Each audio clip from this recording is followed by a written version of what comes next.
everybody, it's Brian. Jason. And this is the Perfectly Screwed Podcast. Okay. First thing I wanted to say is I found out some actually kind of sad news today. You remember when we were first starting and I was on Hillbilly Horror Stories for the podcast. Yeah. Paulie, he put us on his podcast, and actually we got quite a few views from it. Well, I wanted to say he actually died. Really? On Thanksgiving of last year, yeah. Yeah, I just found out today. Yeah, and I mean, we were in contact with that guy for a while, especially me. You know, I talk to him all the time. Wow, that's crazy. So his podcast obviously is completely shut down, but yeah, he died Thanksgiving of 2024, so. Wow. I don't know exactly. I didn't want to get into details with his wife, so, you know. Or with his widow, so. I didn't want to ask, oh, well, how'd he die? You know, that was right. Seems a bit insensitive. Yeah. But. Well, I didn't know how you learned it. No, I learned it from her, yeah. I went to their Facebook page and I was seeing how they were doing because I hadn't talked to them in a while, and yeah, come to find out he died, so they had to shut down the podcast. Damn. Which is really sad because he was a really good podcaster and been doing it for many, many years. Right. So before we get started on the story today, which is going to be a two-parter because there's a lot about these two yahoos. First of all, this guy is These fucking... two rascals. Yeah, this guy's a fucking goofy-looking motherfucker. I mean, first of all... Yeah, I see him. Yeah, you see him with the fucking hair and shit? Jesus Christ. He's a goofy-looking bastard. But anyways... Big gap between his feet. yeah. But before... Faggot. Oh, clearly not. But before we get into that... They're trying to impeach Trump already, dude. Are they? Yeah. Fuck yeah. They've already said they're going to draw up articles of impeachment. For what?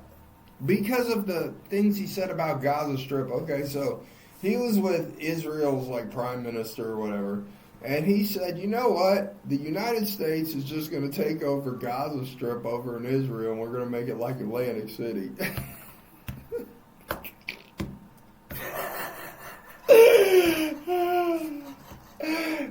Casinos, and we're gonna hire all the fucking Palestinians to be, maids and such.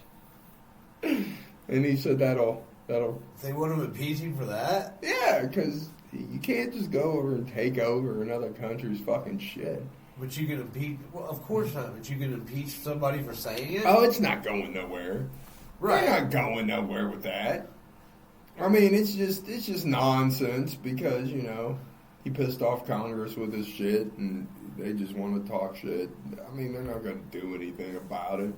They're like, we're drawing up articles of impeachment, blah, blah, blah. Fuck off. No one cares.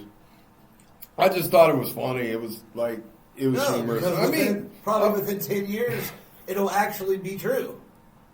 Yeah. You know what I'm saying? Yeah. Of all the shit he's done so far, that's the minor. I mean, right now people are paying, Jesus Christ, the shipping costs from China right now. If you get on that one website, Shein or whatever, Shein, and order clothes or something from China, right now you have to pay anywhere between $20 to $50 in shipping costs because of the tariffs he's put on China. Yeah. Okay, he suspended the tariffs for Canada and Mexico recently for a month to see if they're going to increase border security. Which is silly because they came to a deal on something that Canada and Mexico are already doing. So it's like, yeah, okay. But tariffs do not benefit us as a country at all. They actually hurt us consumer-wise. And then, of course, eggs have went up another $2 because of the bird flu outbreak. So, good luck getting prices down there, guy. But, whatever. But I said it to begin with. Look, prices don't come down. He was never going to get grocery prices down. He's not going to get gas prices down. None of this is going to happen, dude. It's all bullshit. It was all bullshit rhetoric so he could get elected. But it doesn't matter. If you'd elected her, it'd have been the same bullshit. So of course, you're fucked either way, right? guys. Exactly. Yeah, come on. But we're not talking about today. Today we're going to talk about a pair of serial killers, which is rare when we talk about serial killers. Most of the time, we talk about a serial killer and it's just one. There's been a few instances when we talked about that guy who had the toy box. Remember, his wife was kind of involved, but not really. Yeah. She did help him cover it up, but she didn't really get involved. But this lady was severely involved, and we're talking about. We're going to talk about Fred West and his wife Rose West. So we'll start with Fred here. And Fred, like I said, this is going to definitely be a two-parter because there's a lot of information on these two jackasses. But, okay, so Fred was born on September 29th, 1941. He was an English serial killer who committed at least 12 murders between 1967 and 1987 in Gloucestershire. There we go. Hey, how do you say that? Yeah, I'm assuming. Hey, we're going to go with Gloucestershire, all right? I like it. I liked it, and I didn't fuck it up, so that's what it's going to be. You probably will, though, eventually. We can just go with Glouse. Yes, Gloucestershire. The majority with his second wife there, Rose West. So, old Freddie. All his victims were young women. At least of the 8 of the murders involved West's sexual gratification. They included rape, bondage, torture, and mutilation. Of course they did. I mean, why not? That sounds like a good Saturday night to me. Rape, bondage, torture, and mutilation. Well, yeah, when you're talking sexual gratification. I mean, Jesus Christ. The first four I mean, things really, that can come you to fault mind. the guy? Yeah.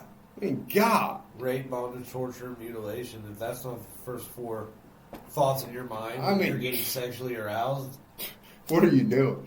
What are you doing? Right, kill yourself. I mean, me, myself, I love to have a few beers, couple shots, and just rape and mutilate people. Right. I mean, but maybe that's just me. Right. And I like to bondage and torture. So Right. So that's together. why we're a good team. Yeah, that's why we work well together. Right.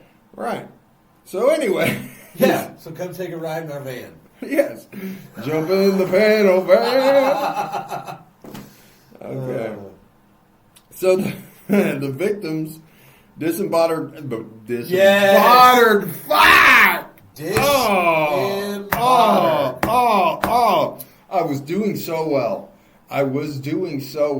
So the victims Disembodied bodies. Yes. Dismembered would be the word I was dismembered. going for. Yeah, okay. You tried to combine Dismembered and bodies. You were reading bodies too fast. Yeah. Okay, so if you're playing the drinking game and this is your first episode with us, anytime I fuck up a word like I just did, please take a shot of your favorite alcoholic beverage, and we'll continue. So the dismembered bodies, I almost fucked up again, Yeah. were typically buried in the cellar or garden of the West residence in Gloucestershire, which became known as the House of Horrors. That's amateur hour, if you ask me, right there. Because look, man, if you're going to be a serial killer, you've got to, the day one, you got to figure out where you're putting the bodies. Okay, that should be the first thing you do. And burying them at your house should not be any kind of option because that's just a good way to get caught. For sure. I mean, just saying. Fred is known to have committed at least 2 murders on his own. Rose is known to have murdered Fred's stepdaughter, Charmaine. The couple were arrested and charged in 1994. Oh, wait, it says Rose. Yeah, she killed his daughter. Yeah, his Killed stepdaughter. Fred's stepdaughter. Yeah, Charmaine. Yeah. Yeah. You have murdered Fred's stepdaughter. Charmaine. Yeah, Okay. she did. So let's get into Fred's early life here, his childhood. So Frederick Walter Stephen West was born on the 29th of September 1941 at Brickton Cottage in Herefordshire. Jesus Christ, they got some weird names in England. What the fuck is that? Herefordshire, yeah. Bickerton Cottage, Much Markle. Herefordshire. Wow, okay. Yeah. He was the first surviving child of Walter Stephen West and Daisy Hannah Hill. Fred was from a poor family of farm workers, close-knit and mutually protective. His father was a disciplinarian and his mother was extremely overprotective. They moved in 1946. And Fred's father worked as a milking herdsman and harvest hand. The cottage they lived in had no electricity and was heated by a log fire, which I don't think that was that odd in like the 40s, really. Probably even the 50s, especially in England. I mean, I don't know. I don't know anything about England, you know. I mean, it made them poor, but I mean that they were still quite poor, obviously. I mean, if electricity was available and you didn't have it, you're poor. Right. And it was available. I mean, it was the 40s and 50s, so it was available, but yeah, You're poor, dude. Yeah. Yeah, You're they would've heated by been log poor. fires. It's England. It's not. It's cold a lot. yeah. Fred's mother had given birth to 8 children, 6 of whom survived. Well, they're not doing too well, really. Well, 6 survived. But Fred was always his mother's favorite. He was seen as a mama's boy and relied on his siblings for companionship. They were expected to perform chores, and all 6 did seasonal work. The girls picking hops and strawberries, 3 boys harvesting wheat and hunting rabbits. This instilled a strong work ethic in Fred. But he also developed a lifelong habit of petty theft. Classmates recalled Fred as a scruffy, dim, lethargic, and regularly in trouble. He was barely literate, yet he displayed an aptitude for woodwork and artwork. He left school in December of 1956 at the age of 15, first working as a laborer at Moorcourt Farm.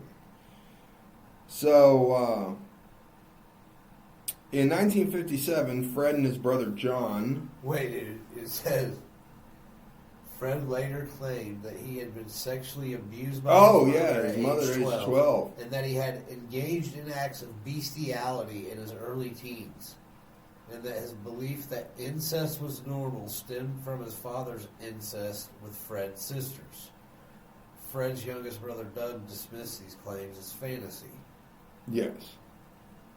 So we don't know if any of these things actually happened, but Fred said they did.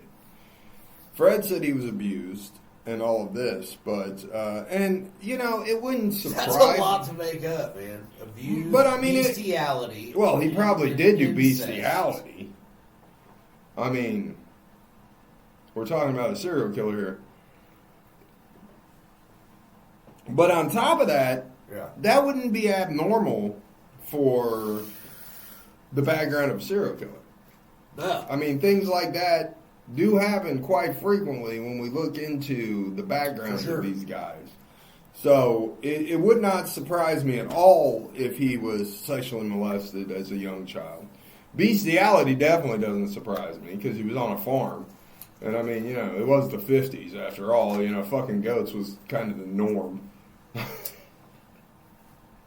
Well, and I guess it's possible for both things to be true. Like, I guess Fred could have been abused and could have known about incest between his dad and his sisters, while his brother didn't. Well, that's true, yeah. It could have been all hidden from his brother. Yeah, it could have been hidden. But who knows? So at age 17, Fred got a fractured skull because he tried to grope a girl on a fire escape outside the Ledbury Youth Club, and she punched him, sending him falling down 2 floors. God damn. That's what he gets. Yeah. That's what he gets, groping people. So in June 1961, his 13-year-old sister, Kitty, told their mother that Fred had been raping her since the previous December and had impregnated her. Fred was arrested and freely admitted to police that he had been molesting young girls since his early teens and asked, "Doesn't everybody do it?" Get him, Fred. Get him, Freddy. It's a legitimate question, I guess. Doesn't everybody fuck young girls, guy? Right. I mean, Jesus Christ. What the hell? Been watching my dad fuck my young little sisters my whole life. Yeah. I thought it was normal. He was tried on the 9th of November, and although she was disgusted by her son's actions, Fred's mother had been prepared to testify in his defense. Of course she would. Fucking weirdo. Overprotective. Yeah. Immediately prior to her scheduled testimony, Kitty changed her mind and refused to testify, and the case collapsed. After this, his family basically disowned him. His mother banished him from the household, and he moved into the Much Markle house of his Aunt Violet.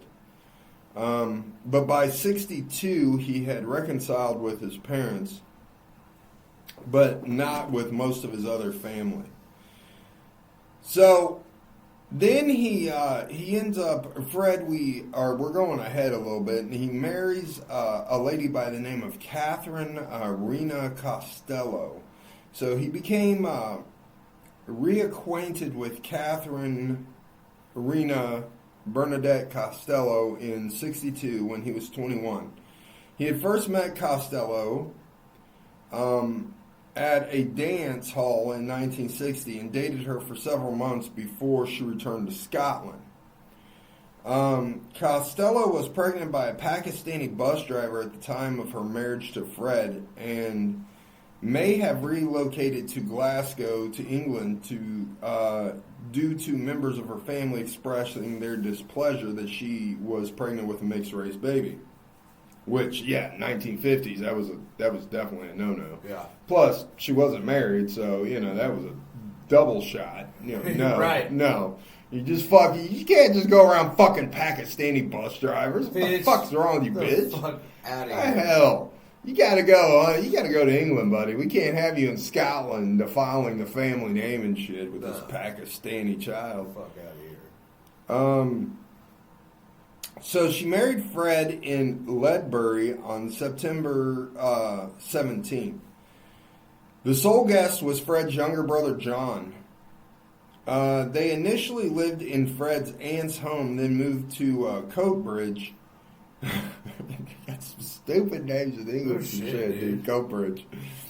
Where Fred worked as an ice cream van driver. That was a perfect job for old Freddie, boy. It is. He likes to molest young girls. I mean, Yep. Why not be an ice cream truck driver? Beautiful. Yeah. Absolutely beautiful. Perfect. So, Rena's daughter, Charmaine. Charmaine, was born in March 1963. To explain the child's mixed ancestry, Rena and Fred claimed she had suffered a miscarriage and that Charmaine was adopted. Shortly thereafter, the couple relocated to Savoy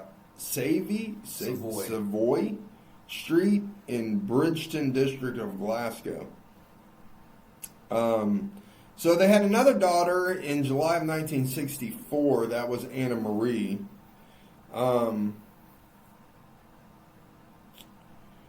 The nanny recalls that Rena was a considerate mother, but struggled to bring up 2 children. Fred treated the children harshly. He kept the girls in the bottom of a bunk bed with bars fitted to space between the bunks. He effectively caged them. They were allowed out only when he was at work. What the fuck? Yeah, that sounds like good upbringing there, boy. Just put the kids in the cage.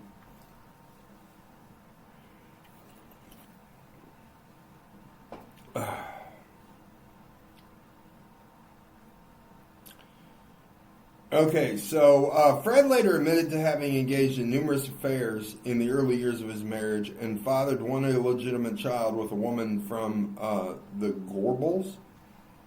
When Rena discovered her husband's infidelity, she began an affair of her own with a man named John McLaughlin. Yeah. On one occasion, Fred discovered the pair in an embrace. He punched Rena, making her scream. In response, McLaughlin punched Fred, who drew a knife and grazed McLaughlin's abdomen. When punched by McLaughlin a second time, Fred stopped defending himself. Years later, McLaughlin recollected this incident. He couldn't tackle a man, but he wasn't so slow in attacking women. He and Rena continued their affair, and McLaughlin became increasingly aghast at Rena's bruises and black eyes. On each occasion, it became apparent Fred had beaten his wife. McLaughlin extensively beat Fred in another instance. No, in another instance. In another instance, yeah. McLaughlin witnessed Charmaine, little older than a toddler, asked Fred for an ice cream from his van. In response, Fred struck her across the head, triggering another beating from McLaughlin. McLaughlin's beating the shit out of this guy, Fred don't dude. give a fuck. Yeah. Fred's like, fuck it. I'll do what I want. So in 65, Fred accidentally ran over and killed a small boy in Glasgow with his van. Oh, shit. He was cleared of any wrongdoing by police, but feared the hostile reaction and potential reprisals from the accident from the locals, upon whom he relied to make a living. In December, he returned to Gloucester with Charmaine and Anna Marie, renting a caravan at the Timberland Caravan Park in Bishop's Cleeve. Rena joined him in February of 66. Shortly after the move south, Fred found employment driving a lorry for a local arbitor. What the fuck is an arbitor? I have no idea. I have no idea. I know what a lorry is. It's like a bus. But anyways, so by early 1966, Fred had begun to exhibit dominance and control over all three women. It seems like it was way before 1966. I mean, he's beating his wife the whole time, beating his daughters, caging them. It seemed pretty dominant to begin with. He was prone to violent mood swings, and they typically bore the brunt of his fury. Fred also physically attacked his stepdaughter more than once. He's also reported to have begun sexually abusing Charmaine and to have encouraged Rena to turn to prostitution to supplement their income. He's like, hey, bitch, look, we need more money. Why don't you go out and sell that pussy? Why don't you go out, sell that fucking cunt, and stop playing around? You got an ATM in your pants, and we ain't got no money here. We ain't even got lights, bitch. Go out there, sell the pussy. All right? Stop fucking with me. Yeah, I mean, earn your keep. I mean, yeah, if you ain't gonna do nothing else, shit, bitch, you can at least sell the pussy. To escape Fred's domestic abuse and increasingly sadistic sexual demands, Rena phoned McLaughlin, begging him to rescue her. McNeil and her children together. McLaughlin, Rena, and McNeil devised a plan. He and McNeil's boyfriend, John Trotter, would secretly drive to Bishop's Cleeve in McLaughlin's Mini and discreetly take Rena and her children and McNeil back to Scotland. McFall had by this stage become infatuated with Fred, who had promised to marry her. It is likely she informed Fred of the plan. As he arrived at the meeting time, and McFall was oddly calm, as she informed McNeil she intended to remain with Fred to work as the children's nanny. An altercation ensued between Fred and McLaughlin, resulting in Fred being struck several times as he clutched onto Charmaine and Anna Marie. Police were called, and McLean, Trotter, McNeil, and Rena left, with Fred threatening to kill Rena should he ever see her again. To ensure her daughter's well-being, Rena frequently traveled to England to visit Charmaine and Anna Marie while they lived with Fred at Bishop's Cleeve. Great mother. You know this man is a sadistic pervert who's raping your daughter. Beats you, beats the kids, and you think of yourself when the police show up and say, fuck the kids, right? We're just going to leave the kids with Fred and take off to Scotland. Yeah. Yeah, cool. Right? With my new boyfriend. Mm-hmm. Yeah. Rena soon began to resent her matriarchal presence around her daughters. On the 11th of October, in an act of resentment, Rena stole some belongings from Fred's caravan and returned to Glasgow. She was arrested the following month and returned to Gloucestershire to face trial. On November 29th, Rena was sentenced to 3 years probation. Fred testified at the hearing, admitting he and McFall were living together, but falsely claiming McFall intended to return to Scotland immediately. So, let me get this right. In the 60s in England, you could beat your wife, you could rape your stepdaughters, you could rape your daughter, and do all of this, and that was fine, but let your wife steal anything from you, and she's going to fucking jail. Yeah. Fuck that bitch. Right. You know what? The 60s were a great time, weren't they? No shit. Yeah, if you were a guy in the 60s, you got away with anything. So after the trial, McFall moved into a caravan at the Timberland Caravan Park. Rena alternated between living with Fred and returning to Glasgow. Letters McFall posted to her family and McNeil in Glasgow between 66 and 67 indicate she believed a relationship with Fred could offer her a better life than she experienced in Scotland. She was trying to persuade Fred to divorce his wife and marry her, which didn't seem to turn out too well for her. So in July of 67, McFall, aged 18 and 8 months, she was 18 and she was 8 months pregnant with Fred's child. She vanished. She was never reported missing, but her dismembered remains were found buried at the edge of a cornfield in 94. Her limbs had been carefully taken off, and many phalanges, finger bones, were missing from her body, likely to have been kept as a keepsake. Her unborn child may have also been cut from her womb. They're not entirely sure of that because, 67, she went missing, 94 is when they found her, so I'm sure there was a lot of decay by then. Yeah. Fred initially denied that he had killed McFall, but confided to a visitor later on following his arrest that he had stabbed her to death following an argument.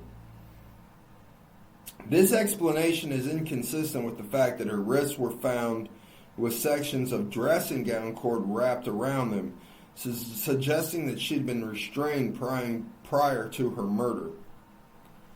A month after she disappeared, Rena came back to live with Fred, and they relocated to a lake house caravan park.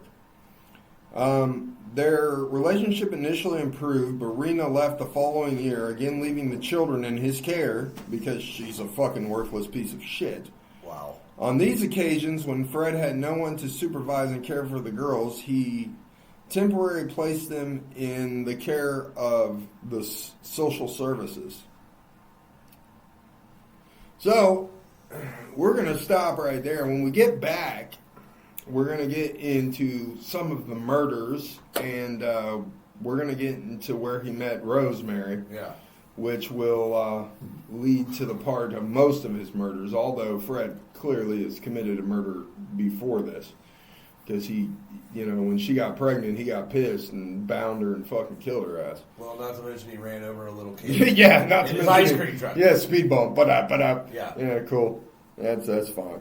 We just, he shouldn't have gotten away, Jason. Shouldn't have gotten away. Well, shouldn't have gotten in front of the car. Fred was cleared, so in his defense, it was probably some little bastard that just ran right out. Right, yeah. You can't avoid them all.